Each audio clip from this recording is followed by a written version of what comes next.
총 14장까지 되어 있고요. 1장부터 6장까지의 내용은 성전을 건축하라라고 하는 그런 그 말씀으로 보았고, 이제 오늘 7장과 8장의 내용은 이제 신앙에 관한 일인데요. 오늘 그 스가랴서 지난주에 본 화면인데요. 스가랴서 개요를 우리 한번 보도록 하겠습니다. 스가랴서는 BC 520년, 그러니까 성전 건축을 16년 동안 멈추었다가 다시 시작한 해가 520년이거든요. 그러니까 학개 선지자도 520년에 불렀고 스가랴 선지자도 520년에 불렀습니다. 스가랴서가 나누어지기 전에 학개서를 함께 보았는데요.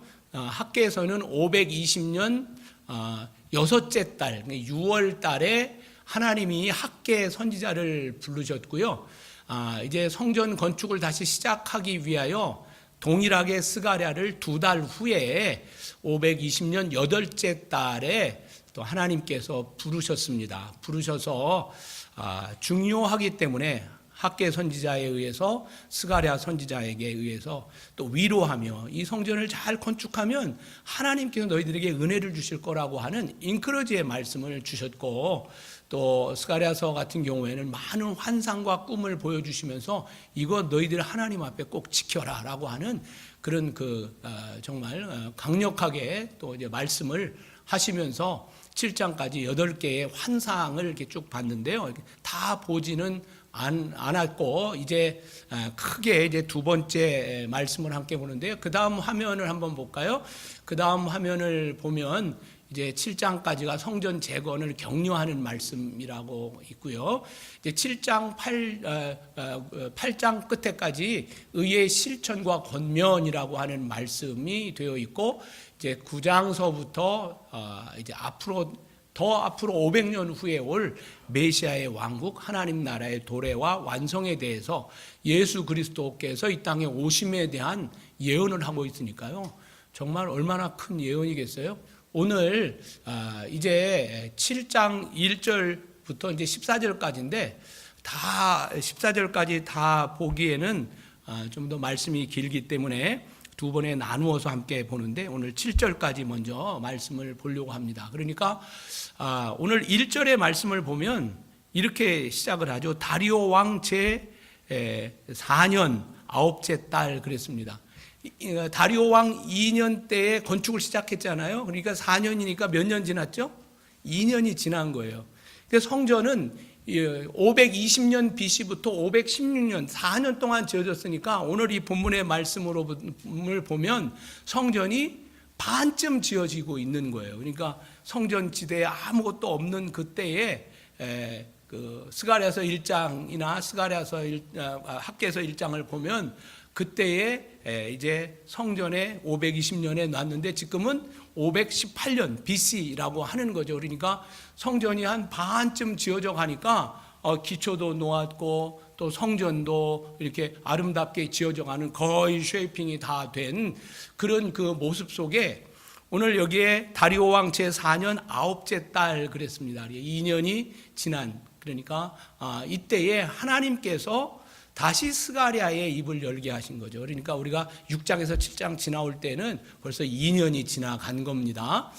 그런 상황 가운데 성전 건축이 계속 잘 되어져 가고 있고, 또 하나님의 뜻은 이제 그것이 멈추지 아니하고 4년 동안 잘 지어지고 있는 중간쯤에 하나님이 하셔야 될 일이 있었을 것 같아요. 뭘 하셨겠어요? 성전은 이제 건축될 겁니다. 그러면 성전에 예배하는 성전의 성도들이 어떤 자세여야 할까? 진짜 예배라 드리는 이 예배당이 중요한 게 아니라 예배당 안에서 예배하는 사람에 관한 이야기를 하나님이 지금 하고 계신 거예요. 그러니까 이 교회 건물이 중요하지만 그 안에 예배하는 사람들의 삶에 관한 것을 터치를 하기 시작하는데요.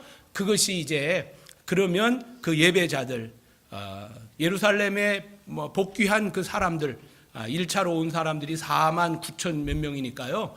그 5만 명의 그 사람들에게 하나님께서 이제 성전은 건축되어져 갈 거니까 이제 예배하는 너희들이 바르게 예배하거라라고 하는 바른 예배자에 관한 말씀을 지금 이제 하고 있는 겁니다.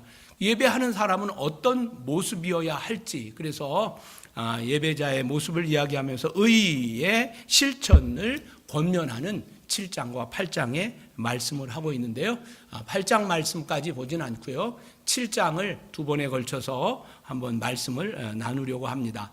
그러니까 다리오 왕 제4년 9째 달 곧 기슬레 월 4일에 여호와의 말씀이 스가랴에게 임하니라, 그렇게 말씀하셨는데요. 왜 임했냐면 2절의 말씀 보니까요, 이렇게 기록합니다. 그때에 베델 사람이 사레셀과 레겜 멜렉과 그 부하들을 보내어 여호와께 은혜를 구하고 그랬어요.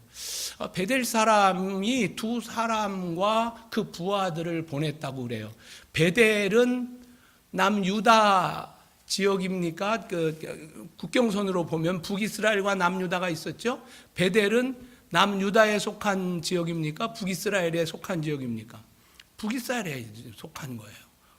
왜냐하면 베델과 단에 금송아지를 만들려고 했잖아요. 그래서 사마리아 사람들이 굳이 예루살렘 가고 예배하지 말아라, 그냥 하나님의 형상인 이 송아지를 베델과 단 저 위쪽 사는 사람들은 여기까지 올 거 없어. 얼마나 좋아요. 팬데믹 지나와서 이제 교회 올 거 없어. 그냥 폼만 있으면. 참 저는 이 온라인 예배에 대해서 처음에 참 좋았어요. 왜냐하면 지금 팬데믹 시대 말고요. 제가 그 대학교 다니는 시절에 그런 간증을 봤어요. 한참 그때가 80년대 시대이기 때문에 정말 한국에 있는 우리 선배들이 해외로 막 가고, 뭐 사우디로, 뭐 아프리카로 막 건설 붐에 막 뭐 그런 일이 있었을 때 정말 그 뭐 폰이나 컴퓨터로, 저도 30년 전에 오니까 그 뭐죠? 그 한국에 무슨 뉴스를 보거나 무슨 뭘 동영상을 보려고 그러면은 막 버퍼링이 막 나는 요만한 창을 계속해서 기다리면은 뭐 그랬음? 그러다가 한 30초 있답니다 하고 그래갖고 뭐 하나 보려면 뭐 이제 그러다가 이제 뭐 어떤 분들은 세크라멘토에 가서 이제 뭐 비디오 샵에서 뭐 그걸 이제 불러다가 이제 스타크톤은 한 사람 빌려오면 또 다 주일날은 그걸 또 나눠 가고 막 그랬어요. 그래갖고 뭐 봤어 그러면서 어떤 분이 저한테 무슨 프로그램을 하나 갖다 주더니, 목사님 이거는 목사라도 봐야 됩니다. 그리고 이제 보여주고 그랬는데요. 어쨌든 그런 것들, 그 시대에 요만한 것으로 그 한국의 좀 큰 교회들이 새틀라이트로 설교를 전송하기 시작했었습니다. 그런데 그 사우디에서 어디 교회가 있어요? 그 모슬렘 지역에서, 아프리카에서 정말 전파 타고 들어오는 그것을 버퍼링을 맞으면서도 우리 목사님 설교 드리고 우리 교회 예배 드리고 싶어 갖고, 그럴 때에 참 정말 그때 많이 감동했어요. 그 주일날 정말 그 힘든 가운데서 그 시간에 그걸 열어 갖고 그냥 보려고 하는.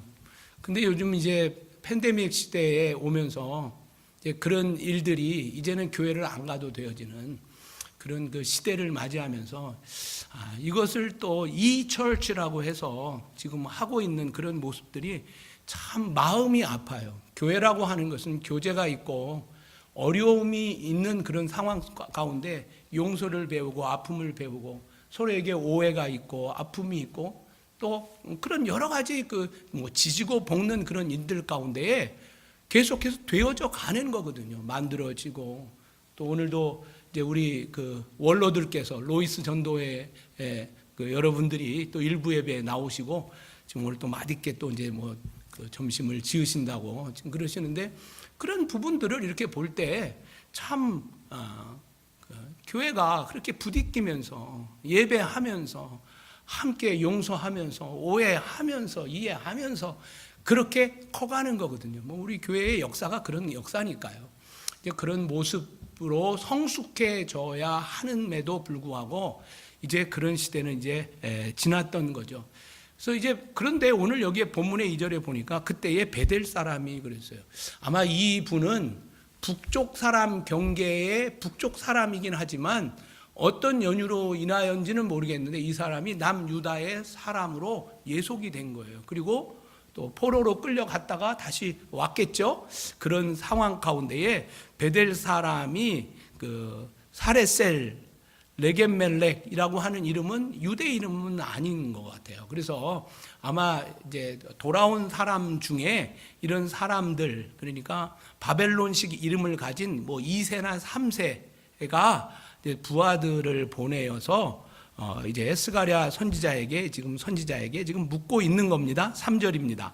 만군의 여호와의 전에 있는 제사장들과 선지자들에게 물어 이르되, 무엇을 물었냐면 내가 여러 해 동안 행한 대로 5월 중에 울면서 근신하리까? 라고 하는 이 질문을 하게 되는 거예요. 여러 해 동안. 나중에 이제 성경을 그 다음 이제 5절에 보면은 70년 동안 그 일을 행하는 거예요. 그래서 70년 동안 이렇게 5월이 되면은 우는 날이 있는 거예요. 그러다가 이제 그런 질문을 하니까요, 하나님께서 4절에 바로 응답을 또 하세요. 이게 중요한 일이었던 것 같아요. 왜 금식을 해야 되는지 모르고 금식하고 있는 거예요. 왜 기도해야 되는지 모르고 기도하고 있고, 아니 그냥 해야 된다니까 그냥 뭐 부모의 손에 끌려와서 예배를 드리다 보니까 교회는 가야 되는 거예요. 교회는 가서 또 뭐 금식하라니까 뭐 어떤 분들은 금식하고 나는 굶식하고 그러면서 막 굶고 그러면서 막 왜 이걸 해야 되는지도 모르는 그런 상황 가운데 꼭 5월마다 이 일을 해야 되는 겁니까? 라고 하는 그런 그 질문을 갖게 된 거죠. 하나님이 그 질문을 들으셨을 때 이것은 이 사람 몇몇 사람들의 문제가 아니구나라고 하는 인식을 하셨던 것 같아요. 4절에 만군의 여호와의 말씀이 내게 임하여 이르시되 5절에 온 땅의 백성과 제사장들에게 이르라. 그래서 온 땅에 있는 백성과 제사장들에게 말하여서 사람들에게 가르쳐라. 왜 금식을 해야 되고 금식의 퍼포스가 뭔지, 너희들이 왜 이걸 하고 있는지에 관한 이야기를 하는데 너희가 70년 동안 그렇게 했던 거예요. 그러니까 뭐 2세든 3세든 왜 해야 되는지 모르는, 정말 우리 부모 시대에 금식하며 뭐 먹을 게 없어 금식한 분들도 계시지만 정말 하나님의 교회와 그의 나라와 그의 의를 위해서 정말 제 시대에 80년대에 저희들이 제 동기가 한 40명 정도가 선교를 떠났어요. 부를 받고 한국에 있을 수가 없어갖고 말이죠. 그 분들이 뭐 지금 양창근 선교사님, 또 뭐 윤상수 선교사님, 또 장용호 선교사님, 30년째 우리가 기도하고 함께 하는 그런 분들이거든요. 정말 그 시대에 그 윤상수 선교사님 보면 뭐 기계공학을 전공했거든요. 또 이제 그런 분들, 또 양창근 선교사님 같은 경우에는 중학교 2학년 때 파라과이로 부모에 끌려서 가서 거기에서 하나님 만난 거예요. 그래서 다시 총신으로 대학원으로 와서 저를 만난 거죠. 그 집에 커피 한 잔, 뭐 파라과이 무슨 카푸치노를 만들어 준대나 그래갖고 그거 먹으러 갔다가 이렇게 코가 깨갖고 지금까지 같이 이제 선교하고, 지난 주간에도 이제 또 선교 편지들이 왔는데 정말 그런 만남들이 그랬었습니다. 그러면서 정말 그 2세들이 또 하나님 그 부모들이 기도하면서 자식들을 길러냈던 그 일들이 후대에 와 보니까 그런 거예요. 더군다나 지금은 70년이 지났잖아요. 70년이 지났고 다시 예루살렘에 회복했는데, 아니 예루살렘 회복을 했는데 이거 아직도 계속해야 되는 겁니까? 이제 그런 내용인 거예요. 그래서 이제 한번 이제 유대인의 금식일에 관한 그 화면을 한번 열어주실까요? 유대인들이 금식일이 있어요. 이건 뭐 성경에서 이야기한 건 아니고요.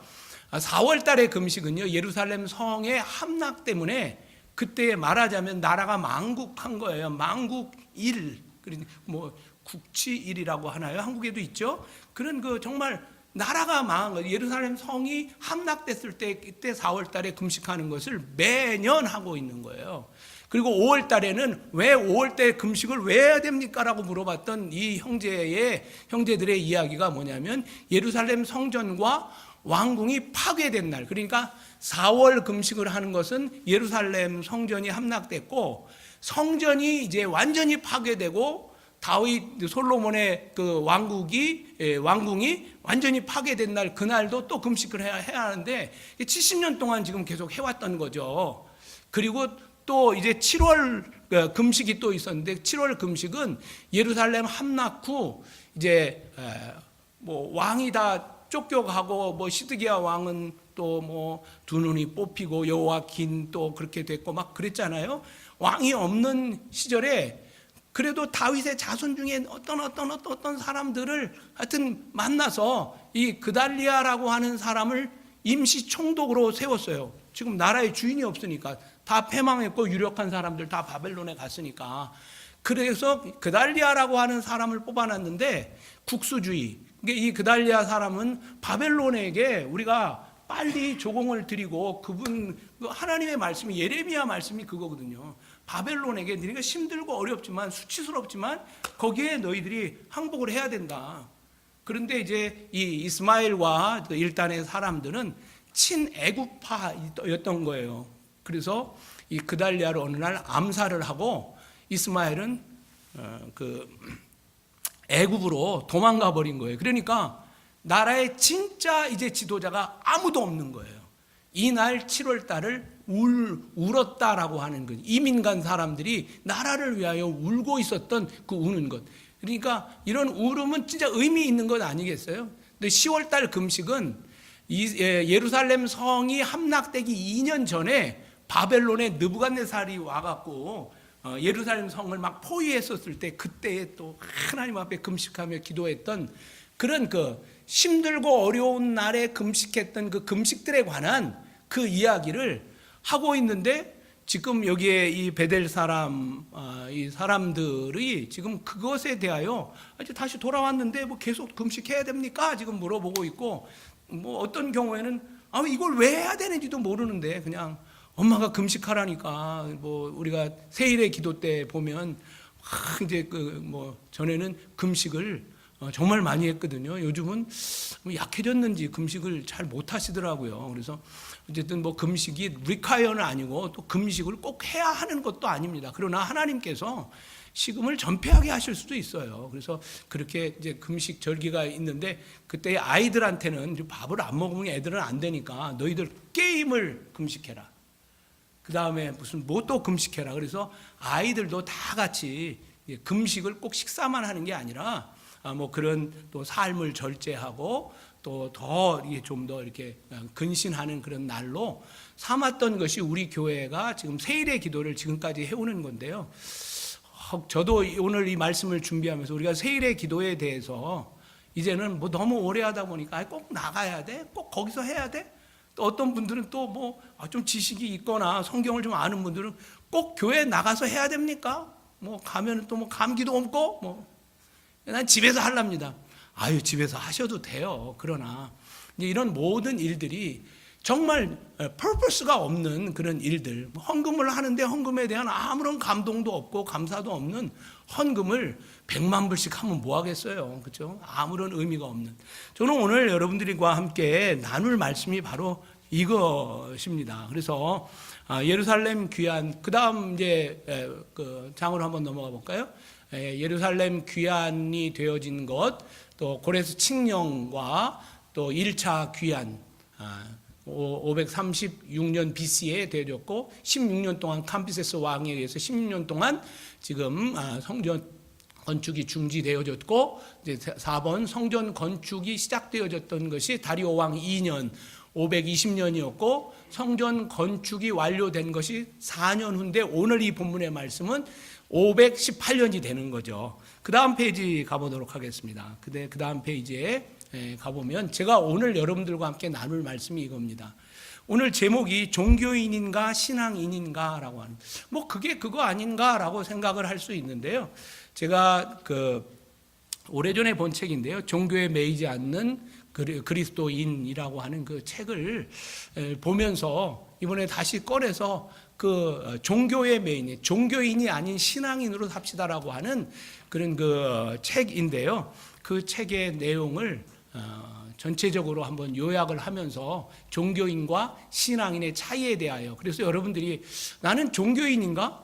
나는 신앙인인가를 여러분들이 스스로 한번 살피시고 또 자세도 바꾸고, 외면으로 볼 때는요, 종교인과 신앙인이 전혀 구분을 할 수가 없어요.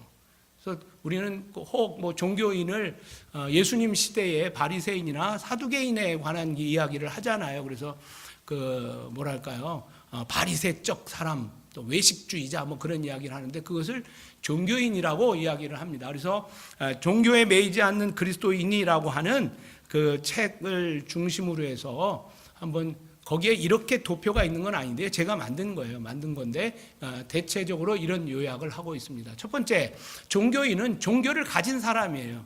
그러니까 뭐 기독교도 좋고 또 뭐 이것도 좋고 저것도 좋은 거예요. 그냥 종교를 가지고 있으면 종교인인 거예요. 그래서 뭐 어떤 사람은 극락을 가고, 어떤 사람은 천국을 가고, 어떤 사람은 천당을 가고, 어떤 사람은 뭐 모슬렘들은 뭐 어쨌든 그 하늘나라를 가는데 거기는 술의 강이 흐른다 그래요. 그리고 예쁜 아가씨가 있어갖고 그런 그 교리들이 이렇게 있어요. 그래서 그들의 죽음은 보상이 충분한 그런 그 일들에 관한 이야기하는데, 그냥 종교를 가지고 있는 것. 그냥 이 기독교라고 하는 우리 이 개신교도 그냥 종교인으로 교회를 다닐 수 있어요. 내 어머니 때문에, 내 아버지 때문에, 무슨 시어머니 때문에, 시아버지 때문에, 친정 어머님이 매일같이 뭐 교회 갔냐, 뭐 11조 했냐, 뭐 했냐, 애들 유아 세례는 받았냐. 그러니까 그냥 정말 그런 그 종교인, 그냥 종교를 가지고 사는 거예요. 세례를 받으면 다 구원받았다고 하는 그런 그 논리로 유아 세례를, 우리는 유아 세례까지 받았습니다. 입교까지 했습니다. 뭐 우리 아버지가 장로입니다. 뭐 우리 어머니가 선교사입니다. 뭐 이러면서 그냥 그런 그 족보를 자랑하는 것. 그런데 신앙인의 자세는요, 하나님을 예배하는 사람, 하나님을 만난 사람이에요. 그러니까 여러분들이 나는 종교인으로 살아가고 있는지, 나는 하나님을 예배하는 예배자로 살아가는지, 이것에 대한 개념이 정확하셔야 돼요. 뭐 우리의 자녀들이 뭐 교회 지금 잘 나가고 있다 안 나가고 있다, 피지컬에 관한 이야기가 아닌 거예요. 그래서 하나님만 예배하는 사람, 신앙인이라고 이야기합니다. 두 번째로, 교회를 다니는 사람과 예수를 믿는 사람의 차별이 있어요. 뭐 우리 여러분 다 교회 오셨어요. 교회 다니는 사람이에요. 그런데 우리 안에는 교회를 다니는 사람이 있고 예수를 믿는 사람이 있어요. 이런 구분을 할 수 없어요. 어떤 사람은 또 열심히 교회 다녀요. 그래서 집사도 돼요. 권사도 돼요. 장로도 돼요. 어떤 분이 그러더라고요. 7년 교회 그냥 나 아무것도 모르고 7년 열심히 할 일이 없어갖고 열심히 다녔더니 장로하라고 그러대요. 왜냐하면 이민교회가 조그만 교회가 많잖아요. 뭐 지금은 그런 일이 이제 없지만, 어떤 목사님이 뭐 어떤 지역에 조그만 오더니 당신 장로하시오.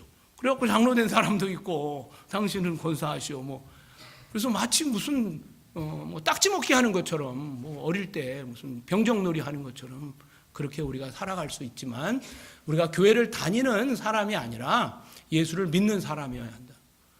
예수를 믿는 사람들 가운데도 교회를 뜨문뜨문 오는 사람도 있을 수 있겠죠. 그런데 실상은 보면 뜨문뜨문 오게가 되지를 않습니다. 왜냐하면 신앙인이기 때문에. 주일은 주님을 예배하는 날이고 나의 날이 아니기 때문에. 내 날, 나에게 주어진 날에 무엇을 해도 하겠다는 그런 이제 마음을 갖게 되는 거죠. 처음부터 뭐 100%가 아니지만 이런 마음을 갖는 것이죠. 종교인, 이기적인 삶, 기복적인 신앙이 아니라 이타적인 삶을 사는. 그래서 우리 전에도 한번 그런 이야기를 했지만, 우리 한국의 역사를 보면 굉장히 그 미신적인 사고 방식을 많이 갖고 있잖아요. 무슨 뭐 그래서 토템의 신앙을 가지고 있었고, 그런 것들이 또 유교로, 또 불교로, 또는 뭐 그런 그냥 세속 종교가 그대로 교회에 들어오는 경우가 많이 있습니다. 뭐 어릴 때 보면 정말 새벽에 뭐 서울 간 또 시집 간 딸과 아들을 위해서 정말 아침에 뭐 온수가 어디에 있었겠어요. 우물에 가서 그 얼음을 깨서 그 물로 큰 목욕제개를 하고 참빗이 아니고 챔빗으로 탁 해갖고 새벽에 해 뜨기 전에 쪽져갖고 말이죠. 뭐 포마드 기름이 있겠어요. 콩기름 발라갖고 쫙 하고 장독대에 정한수 천물 우물에 천물을 떠다 놓고 비나이다 시집간 내 딸, 뭐 서울 간 내 아들, 뭐 그런 노래도 있죠. 무슨 뭐 해달라고 뭐 그러던 그 행위를 그대로 교회로 들여온 거예요. 그 기복신앙인 거예요.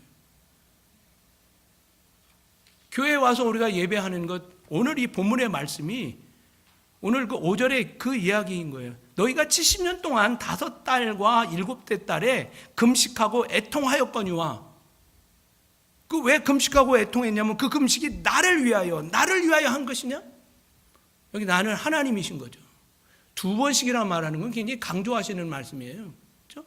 그게 진짜 나를 위하여 너네들이 그렇게 금식하고 애통해 했더냐? 라고 하는. 그러니까 우리들의 그 열심과 열정이 진짜 하나님을 위한 게 아니라 그냥 내 만족.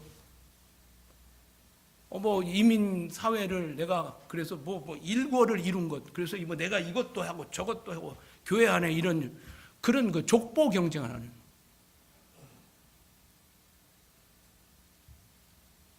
그게 종교인이에요. 그 우리가 구별할 수가 없어요, 이거를. 하나님만 보시는 거죠. 그래서 기복적인 신앙, 그러나 신앙인은 이타적인. 왜요? 십자가를 만났잖아요.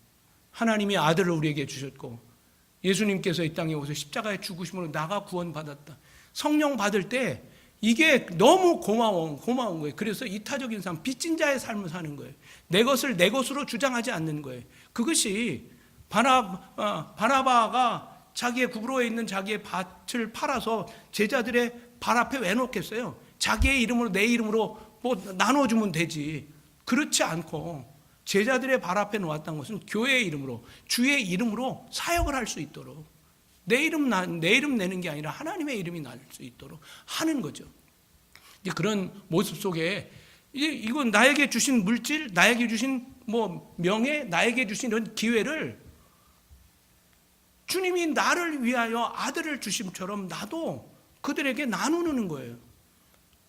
물질뿐만 아니라 나의 친절과 나의 솜씨와 나의 어떤 가지고 있는 스킬들을 나누는 거예요. 이 나눔이 교회 안에서 실천되지 않고 그저 있을 때에 그것이 뭐예요? 성경에서 이야기하는 체주의 종이 되는 일들. 내가 은혜를 받았으니 은혜를 꼭 갚아야 된다는 둥. 뭐 기브 앤 테이크라든지. 네. 뭐 받았으면 주어야지. 뭐 이런 내용에 관한 내용이 신앙인에게 있어서는 적용이 안 되는 말씀이에요. 왜? 거저받았잖아요. 죽을 목숨 내가 살았잖아요. 그때 5살 때, 3살 때, 10살 때, 옛날에 무슨 전염병도 그렇게 많았잖아요. 거저로 내가 살고 있고. 저는 33년이 지났을 때 내가 예수님보다 더 오래 살았네. 이제 거저 사는 거구나. 지난 팬데믹 때 59살이었는데 그때에 죽다 살면서 내 아버지가 60대던 해에 환갑 잔치하시고 얼마 안 있다 돌아가셨거든요.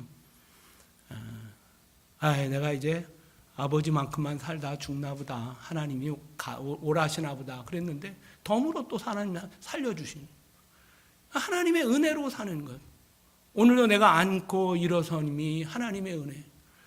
그래서 내가 뭘 하고 뭘 베풀고 내가 뭘 하는 게 아니라 뭐예요? 빚을 갚는 행위. 주장할 것도 없어요. 주장할 만한 것도 없어요. 왜요? 거저받은 거니까. 아들을 주셨는데, 아들을 빚줬는데 내가 뭘. 제 어린 나이에도 하나님께 신앙 고백, 하나님 내가 뭘 드려야 할까요? 난 드릴 게 아무것도 없습니다. 종종 이야기하는 것처럼 나는 진짜 기름병이에요. 엿장수도 안 받는 이 기름병 같은 나를 하나님 받으시겠습니까? 하나님 받으신다 그래서 저를 어릴 때 그냥 헌신을 했어요. 지금도 뭐 쥐뿔 드릴 게 없어요. 그러니까 그냥 최선을 하는 거죠. 최선을. 이타적인 삶. 이게 신앙인의 삶이고, 때로는요 또 저도 또 이기적인 삶으로 또 왔다 갔다 해요. 왜요? 파도가 일렁이는 것처럼 어떤 때는 이쪽으로 간 것 같고, 그리고 또 아유 네가 목사냐, 네가 목사냐, 남은 가르치기는 하는데 너는 왜 그 모양이냐. 그래서 또 얼른 또 하나님 앞에 또 돌아오고, 말씀과 기도로 거룩하여지는 일. 말씀과 기도 없으면 돌아올 길도 찾지 못합니다. 길을 찾지 못하는 거예요. 그래서 우리가 꾸준히 말씀을 보고 꾸준히 기도해야 되는 이유는 바로 그겁니다. 돌아올 길을 안 보여요. 기도하지 않고 말씀 보지 않으면. 우리 교회가 지금 뭐 43명이 성경을 읽는 뭐 크지도 않은 우리 반석교회가 성경을 1년에 2독 반씩 한다고 하는 거, 이거 적은 일 아닙니다. 그리고 이제 여러분들은 기도를 실천하셔야 돼요. 그래야 길이 보이고 하나님의 뜻이 보이는 거겠죠. 네, 그래서 이타적인 삶을 사는 거예요. 그래서 로마서의 10장에 보면 우는 자와 함께 울고 또 기뻐하는 자와 함께 기뻐할 수 있는 거예요. 사촌이 땅을 사서 기뻐하는데 나는 배가 아파. 이게 한국 문화 아니에요? 어떻게든지 끌어내려야 되는 거예요. 왜요? 이게 성경적인 삶을 살 수가 없어요. 왜? 죄인이기 때문에. 죄인이기 때문에. 남 잘 되는 걸 눈뜨고 못 보는 거예요. 그래서 시기하고 질투하고 말을 만들어내고 말을 뻥튀기 하고. 종교인이기 때문에. 여러분, 그래서 또 오늘서부터 이제 종교인인가 신앙인인가 색출해내야지. 뭐 그렇게 눈을 개심필에 뜨고 그러지 마세요. 말씀은 나가 받는, 내가 받는. 설교하는 목사도 내가 받는 거지 자꾸 색출해내지 마세요. 무슨 여러분들이 경찰입니까? 다음, 종교인은 외식주의자. 사람의 평가를 두려워합니다. 사람이 나를 무엇라고 하는지에 대하여 관심이 너무 크다 보니까 하나님이 나를 뭐라고 평가하시는지에 대하여 관심이 없어요. 왜요? 하나님 잘 말씀 안 하시니까. 왜 기도 안 하면? 하나님 말씀 안 하시니까. 말씀 읽었는데 하나님 기도해야 하나님 말씀하셔서 지적하니까. 기도 안 하는 이유 중에 가장 큰 이유가 그겁니다. 하나님에게 예단 맡기 싫어서. 말씀도 보지 않고. 외식주의자, 사람의 평가를 되게 두려워합니다. 목사도 역시 마찬가지입니다. 정말 영으로 목회하지 않으면 그냥 사람 좋은 대로. 제가 6년 여기 스타크톤에 와서 6년째 목회할 때에 성도들이 설교를 안 듣더라고요. 그게 보이잖아요. 어떤 분은 창밖을 쳐다보고 있고, 어떤 사람은 성경을 뒤적뒤적하고 그냥 한숨 푹푹 쉬고 앉아있고. 성도 몇 안 되는데 10여 명이 있는데 6년을 목회하니까요, 그런 현상이 일어나더라고요. 그래서 옛날 선배 목사님들이 5년 목회하고 떠난다고 하는 그 말이 맞는 거구나. 그래서 설교를 5년 동안만 준비한대요. 그래서 여기서 5년 하고 설교 또 5년 가서. 그래서 저도 뭐 목회를 뭐 다른 데서 경험을 해봤어야죠. 교회를 떠나야 되는구나. 그러면서 제 설교가 어떤 설교를 했냐면, 요 설교하면 이분한테 좀 걸리겠네? 요 설교하면, 저 사람 시험들 교회 떠나면 어떻게 몇 명 안 되는데? 저 사람 헌금 많이 하는데? 그러니까요, 와, 설교를 얼마나 지혜롭게 하느냐. 빗사이로 말까. 사람 기분 나쁘지 않은 설교. 그런데요, 희한하게 성도들은 그 설교를 안 듣습니다. 그래서 성도들이요, 설교를 안 들을 뿐만 아니라 목사의 권위에 대하여 도전하더라고요. 그러면서 어떤 좀 유력한 분들은, 목사님 설교는 그렇게 하시면 안 됩니다. 여러분, 그때 하나님께 금식했어요. 하나님, 목회를 제가 29살에 여기 처음 목회지에 와갖고 6년 동안 했는데 교회가 이제 다 쭈그러들고 있는 걸 어떻게 하겠어요? 하나님, 저를 보내시려고 하면 어디로 갈까요? 하나님. 그럴 때 하나님께서 저에게 하시는 말씀이, 네가 먹고 살래? 먹고 산다고 하면 내가 너 먹여줄게. 저는 그 말의 뜻이 정확하게 뭔지 알아요. 성도들 적당히 조금 주어서 헌금해서 너 그냥 생활하게 만들어줄게. 그 뜻이었습니다. 하나님 앞에 뻥뻥 울었어요. 하나님, 제가 그래도 뭐 좋은 학교는 아니지만 제가 경영학을 공부하고 그때 친구 따라서 죄송합니다. 장난으로 어느 그 큰 기업체에 어플라이를 했어요. 근데 친구는 떨어지고 제가 된 거예요. 그게 한국 화장품인가 그래요. 그게 왜 제가 떨어졌는데 왜 신학교를 갔으니까. 근데 그 생각이 딱 나더라고요. 하나님, 내가 먹고나 살 것 같으면 그때 거기 그 기업체에 들어갔죠. 막 울었어요. 속상해서. 내가 먹고나 살자고 내가 목회를 하는 거 아니잖아요. 그때 뭐 목회가 쉽지 않았으니까요. 이민 목회 뭐. 지금은 좀 연륜이라도 있고 좀 뻔찌 뭐죠? 맷집도 좀 생긴 것 같고, 그때는 진짜 35 먹어갖고 뭐가 있겠어요. 할머니들 보면 아이고 이 손으로 무슨 목회를 하려노. 왜 불쌍히 여겨. 교회를 와줘. 왜냐하면 불쌍하니까. 그래서 어떤 분들 전도하면 내가 교회 가줘야죠. 목사님, 젊은 목사님. 이 목사가 영주권 없고 떠날 줄 알았더니 안 떠나고 있는 거야. 왜요? 수없는 많은 목사들이 이런 시골교회 오면 한 2, 3년 있다가 영주권 받고 뭐 받고 종교비자 받고 떠나고 그러는데 저는 그런 걸 몰랐어요. 알았으면 벌써 떠났을걸. 하나님이 여기에 저를 묶어두시고 여러분들을 만나게 하신 그 은혜 감사합니다. 어쨌든 그런 상황 가운데 사람의 평가가 되게 두려웠어요. 그 6년 됐을 때. 하나님께 막 기도했어요. 하나님, 내가 먹고나 살자고. 내가 여기 스탁턴에 오고 정말 내가 여기서 목회를 합니까? 난 그때 그렇게 가고 난 접시 닦는 게 낫겠습니다. 막 그럴 때 그러면 네가 나의 목회를 하려냐? 그럼요. 하나님, 내가 어릴 때부터 하나님께 기름병 엿장수도 안 받아가는 거 하나님 받으셨는데.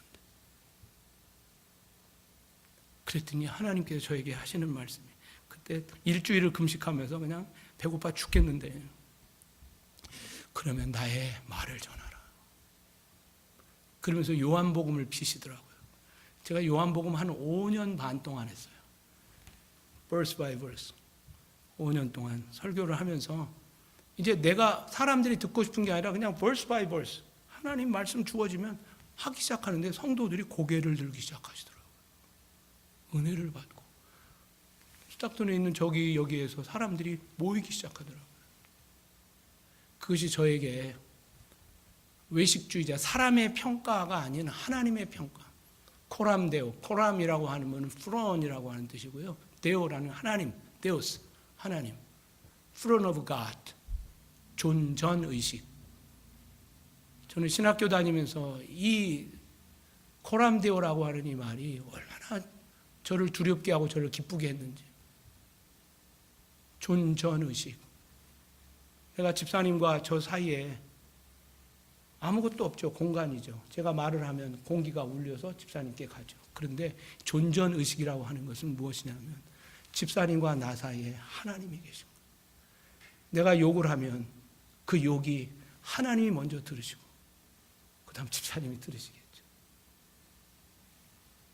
돈을 버는 것도, 돈을 쓰는 것도. 그래서 거짓말을 하고 싶은 때도 있고 면피하고 싶은 때도 있고 내 자존심도 있고 정말 화딱지 나는 일도 있고, 그런데 항상 존전의식. 나와 그 사람 사이에. 그래서 그것 때문에 때로는 회개하고. 어제도 어떤 분이 제 오피스에 오셔서 눈물로 고백하시더라고요. 아무도 모르는 그 일에 대하여 일주일 동안 마음이 괴로우셨다고. 그 말씀을 하시면서 회개하는 마음으로 저에게, 목사에게라도 고백하고 싶다고. 그래서 고백을 듣고 함께 기도했던 어저께 일이에요. 그게 사람 아무도 안 봤어, 그 일을. 그런데 존전의식이라고 하는 게 나와 그 사건 사이에 하나님이 불꽃 같은 눈으로 보셔. 그럼 스가랴라고 하는 이 뭐죠? 여호와께서 기억하신다. 스가랴. 따라합시다. 여호와께서 기억하신다. 그러니까 여러분들은 다 스가랴예요. 따라합시다. 나는 스가랴입니다. 여호와께서 기억하시는 거예요. 억울한 일? 나 그런 것 생각도 안 했는데 나를 그렇다고 이야기해요. 그러면 정말 다 어떻게 막 하고 싶어요. 그런데 아예 안 하는 거예요. 왜요? 주께서 기억하신다는데 뭐. 주께서 알아주시는데 뭐. 그걸 뭐 굳이 꼭 이겨야 될 이유가 뭐가 있겠어요. 이 코람데오 존전의식. 돈을 버는 것도, 돈을 쓰는 것도, 사람에게 말을 하는 것도, 사람의 말을 듣는 것도 하나님 앞에서. 그것이 신앙 양심입니다. 신앙 양심이라고 하는 신앙 양심은 뭐예요? 하나님께서 우리들에게 자유의지라고 하는 의지를 주셨어요. 심하게 부패됐죠. 그런데 주님께서 이 땅에 오셔서 그 숨을 내쉬면서 성령을 받으라, 성령을 받으라 하셨던 부활하신 예수님께서 숨을 내쉬실 때 생명이 된지라. 창세기 2장 7절의 말씀. 제가 팬데믹에 죽다 살아나면서 주신 말씀이에요. 생명으로 하나님께서 살아주실 때 나의 죽었던 양심이, 나의 죽었던 내 자아가 스물스물 살기 시작하는 거예요. 그것이 이제 성화의 시작이에요. 끝까지 죽을 때까지 주님 닮아가는 거죠. 존전의식. 이것이 신앙인이고 종교인. 그러니까 다 열심히 하는 것 같고 다 잘하는 것 같은데 예수님께서 이 종교인에게는 회칠한 무덤이라 말하시고, 지난 주간에 에스겔서를 우리가 새벽에 보면서 벽이 쩍쩍 갈라졌는데 그냥 회칠하고 말어. 그러고 있는 하나님께서 그것을 심판하시리라. 사람들 보기에는 몰라요.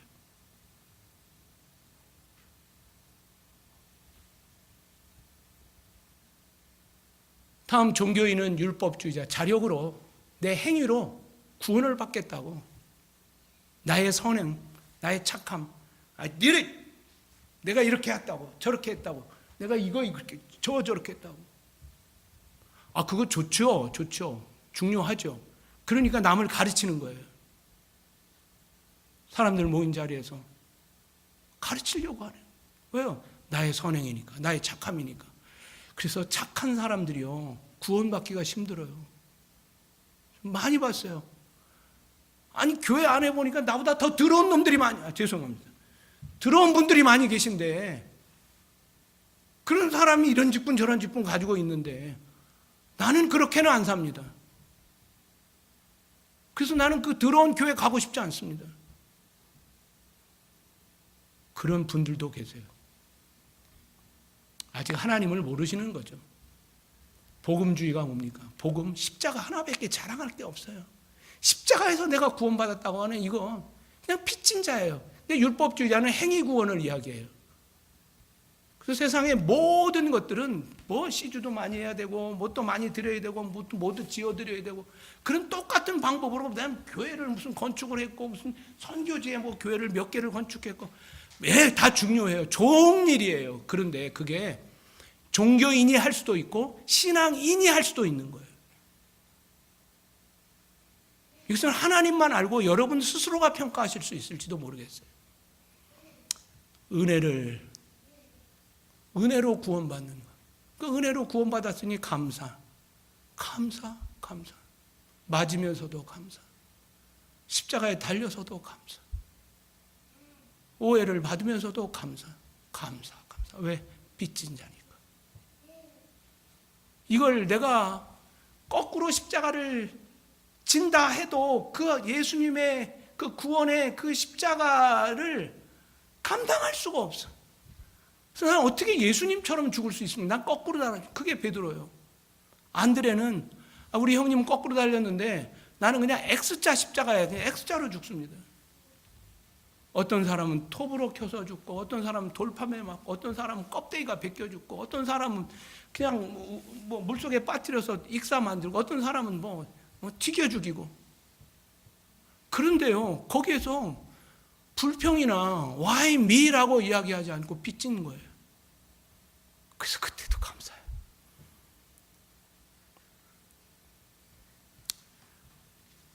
오늘 우리에게 종교인의 영을 가졌다면 오늘 회개하셔야 합니다. 교회 잘 다니면 뭐 일주일에 1시간 와서 혹은 뭐 스타벅스에 가서 뭐 천사처럼 있을 수 있어요. 사람들과 교제 나눌 때 뭐 악한 말 안 하고 그냥 선한 말 할 수 있어요.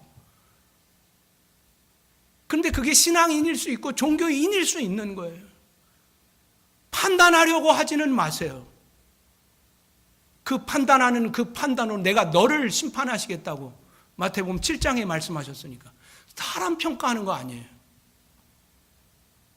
사람 버리는 것도 아니에요. 그를 위하여 기도할 뿐입니다. 오늘 말씀을 여기에서 마치려고 합니다. 종교인인가 신앙인인가? 마지막 종교에 매이지 않는 그리스도인이라고 하는 그 다음 화면 보여주실까요? 우리 한번 이게 프리츠라고 하는 분의 책인데요. 오래간만에 다시 보면서 이렇게 다시 저를 리프레시 했습니다. 한번 종교는 또는 종교인이라고 이야기할 수 있는데 한번 우리 다 같이 한번 읽어볼까요? 시작. 종교는 인간이 신을 향해 손을 뻗는 것이다. 그러나 신앙은 하나님께서 인간에게 손을 뻗으신 것이다. 네, 내가 구원받겠다고 뭘 하는 게 아니라 그분이 나를 불쌍히 여겨 나를 수렁에서 건져주신 그 은혜. 그 은혜 때문에 평생을 갚아도 평생을 헌신해도 힘들고 어려운 게 아니에요. 그래서 시험에 드는 일이 없어요. 왜요?